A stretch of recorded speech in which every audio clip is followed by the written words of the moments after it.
Quiero comenzar esta intervención trasladando nuestro más sentido pésame a la familia de los fallecidos, nuestro apoyo a todos los afectados y nuestro reconocimiento a los voluntarios que estos días se han desplazado hasta Valencia.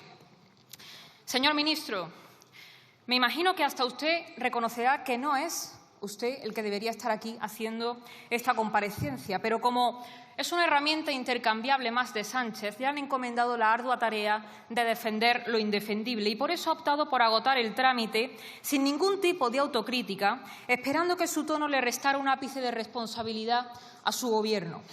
Aquí hoy debería estar Sánchez, dando la cara, explicando por qué no movió un solo dedo desde el primer día, explicando por qué el día de la riada la prioridad del Gobierno era colocar a los suyos en Televisión Española y no socorrer a los valencianos.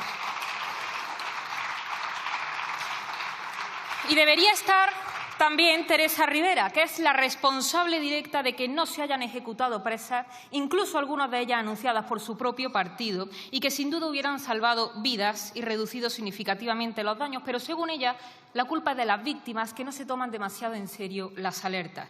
Y, por supuesto, Sánchez, huido a decir en esa cumbre del clima que el cambio climático mata. Y usted aquí diciendo que la culpa es de los ciudadanos que emiten CO2. Pues mire, lo que mata es no declarar la situación de emergencia. Lo que mata es quedarse cruzado de brazos viendo la catástrofe sin mover un solo dedo por puro interés político. Lo que mata es no haber construido las obras y haber derrumbado las presas por puro fanatismo climático. Eso es lo que mata y no el cambio climático. Aunque, en cierto modo, entendemos que Sánchez se esconda, porque para los españoles su presencia se ha vuelto un insulto insoportable, tal como se demostró en Paiporta, con un descaro y una chulería absolutamente intolerable y que, por supuesto, mereció todo el reproche y más. Qué triste, pero qué merecido se lo tienen saber que fuera de estas alfombras y de su sede los españoles no les quieren. Pero más allá de la conocida altanería y cobardía que Sánchez ha demostrado con los españoles que lo han perdido todo, aquí han quedado claras varias cosas.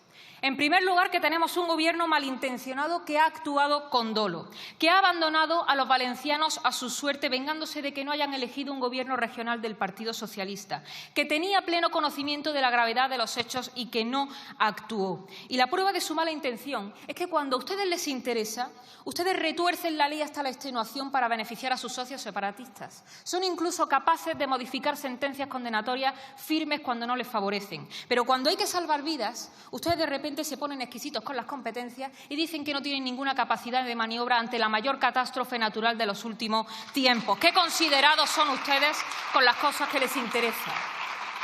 En segundo lugar, que el Estado de las autonomías es un Estado fallido, por ser un Estado al servicio de intereses políticos y no de los españoles. Un Estado que es un cadáver sostenido por el bipartidismo que solo cree en mantener sus 17 parcelitas de poder y que asiste con los brazos cruzados a todo tipo de desastre. Desde las amenazas hasta nuestra integridad territorial, hasta un desastre natural cuyas consecuencias se podían haber evitado en gran medida y que no se han evitado precisamente por culpa de sus deliberadas deficiencias.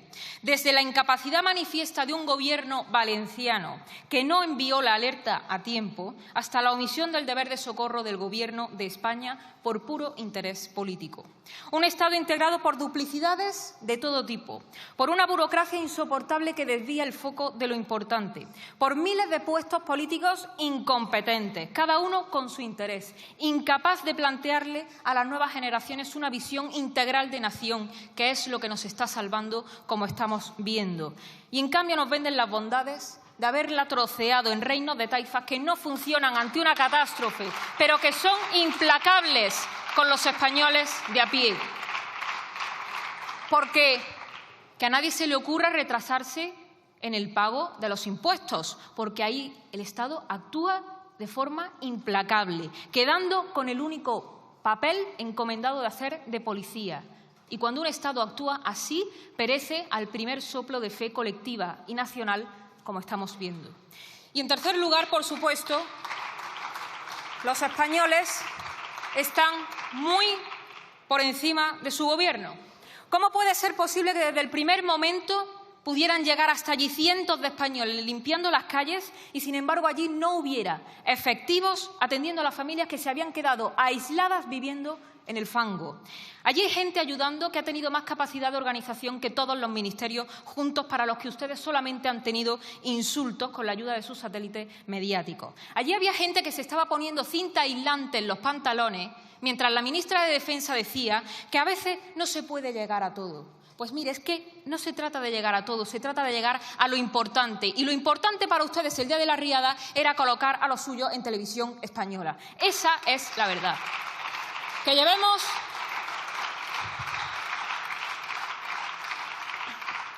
llevemos 2 semanas desde la riada, con gente anónima dando lo que no tiene, haciendo en las calles de Valencia el trabajo que debía estar haciendo el Gobierno desde el primer día, patrullando las calles porque encima les entran a robar en sus casas a gente que lo ha perdido absolutamente todo. Y que Sánchez salga esta semana diciendo que tenemos que salir todos a los balcones a aplaudirle es de una poca vergüenza que bien podríamos achacarla a un episodio de enajenación si no fuera porque conocemos la catadura del susodicho.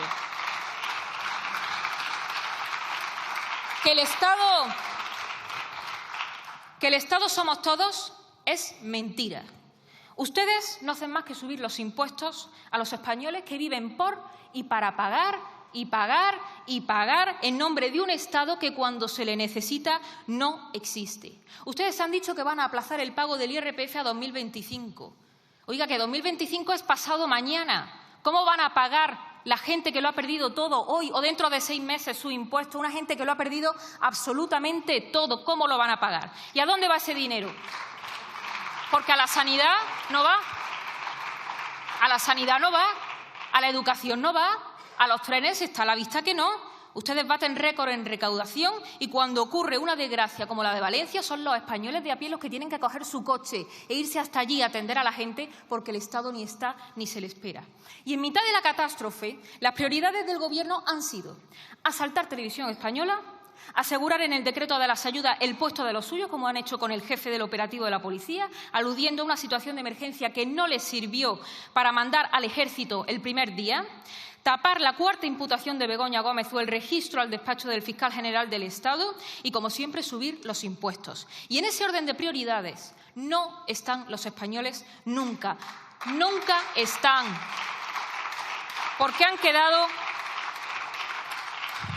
Porque los españoles han quedado relegados a la mera condición de siervos fiscales, que no merecen nada porque nunca se les exprime lo suficiente. Donde hay una desgracia para los españoles, el PSOE siempre ve una estrategia política. Es nuestro momento, escribía la ministra de Igualdad, por mucho que luego borrasen la foto. Y por eso el último chantaje ha sido condicionar las ayudas de los valencianos a la aprobación de sus presupuestos, utilizando a las víctimas para que la oposición les legitime. Lo que tenemos es un Gobierno que se ha desentendido de su responsabilidad de la forma más zafia que se recuerda. Si quieren ayuda, que la pidan. Su actitud de desidia con cualquier región española que no esté en manos de sus socios es la misma que se tendría hacia un país extranjero, o incluso peor, porque cuando tuvo lugar el terremoto de Marruecos apenas tardaron unas horas en enviar la ayuda. Pero como en Valencia no gobiernan los suyos, pues que se aguanten los valencianos. Ustedes no tienen ningún tipo de moral. Tomar el mando no era una opción. Era un deber porque además la ley les obligaba a ello. Declarar la emergencia de interés nacional y activar el Plan Estatal de Emergencias de Protección Civil y el de riesgo de inundaciones era un deber de diligencia inexcusable. El Departamento de Seguridad Nacional mandó una nota a Sánchez el 29 de octubre a las 8 de la mañana. ¿Por qué no desplegaron al Ejército ese mismo día? ¿Por qué no mandaron a la UME y a la Guardia Civil? A ustedes les hubiera bastado con aprobar un decreto, como hacen con tantas otras cosas que sí les interesa. Y no lo hicieron porque ustedes no ven personas, ven súbditos a los que premiar si tienen su carné o a los que castigar si les dan la espalda en unas elecciones. Donde un Estado eficiente hubiera tenido a la fuerza y cuerpos de seguridad y a médicos, España ha tenido gente llegada de todos los rincones, rescatando fallecidos, llevando comida, limpiando las calles y atendiendo a los vecinos mientras el Gobierno rechazaba la ayuda extranjera. Y esto, que es la viva imagen del gran pueblo que es España, no deja de ser la otra cara de la moneda de unos gobernantes traidores. Porque a los trabajadores a los que usted ha mencionado, a los trabajadores públicos, ustedes los tenían maniatados, pidiendo a sus jefes que les dejasen actuar. teniendo el no por respuesta, porque sus jefes, a su vez, dependen de políticos cuya prioridad es ponerle de rodillas frente a sus intereses de partido. Y lo que nos quedan son españoles tratando de sobrevivir a ese Estado que financian con sus impuestos y que en realidad les desprecia, porque solamente son el pueblo. Hasta hace poco la consecuencia de esto había sido económica, pero aquí hay mucha gente que ha perdido la vida y eso marca un punto de no retorno. Porque todos ustedes han estado poniendo parches y paños calientes toda la vida, los unos y los otros. Los unos, el Partido Popular, que desplazó la batalla cultural por la gestión y han demostrado que ni batalla cultural, ni gestión, ni nada. Y el Partido Socialista, que se dice en el gobierno de la gente y de la justicia social y se han quedado inmóviles viendo cómo se destrozaban los barrios obreros de Valencia, demostrando que solo son una clase privilegiada que se alimenta de la desgracia de los españoles más humildes. Y debajo del abrazo del bipartidismo, de ese abrazo insostenible del bipartidismo, que comparte el Estado fallido de las autonomías y las políticas verdes que todos ustedes votan juntos en Europa, están los españoles. Españoles que están ayudando y que no van a tener ningún privilegio. A esos españoles no les van a colocar ustedes en ningún consejo de administración, ni van a cobrar grandes sueldos. Y precisamente ahí radica su grandeza, porque lo hacen con una verdadera vocación de servicio que le falta a mucha gente aquí, sin esperar nada a cambio, movidos por unos principios que han logrado imponerse en una época de egoísmos y de intereses espurios. Esa es la España en la que nosotros creemos y por la que siempre vamos a luchar.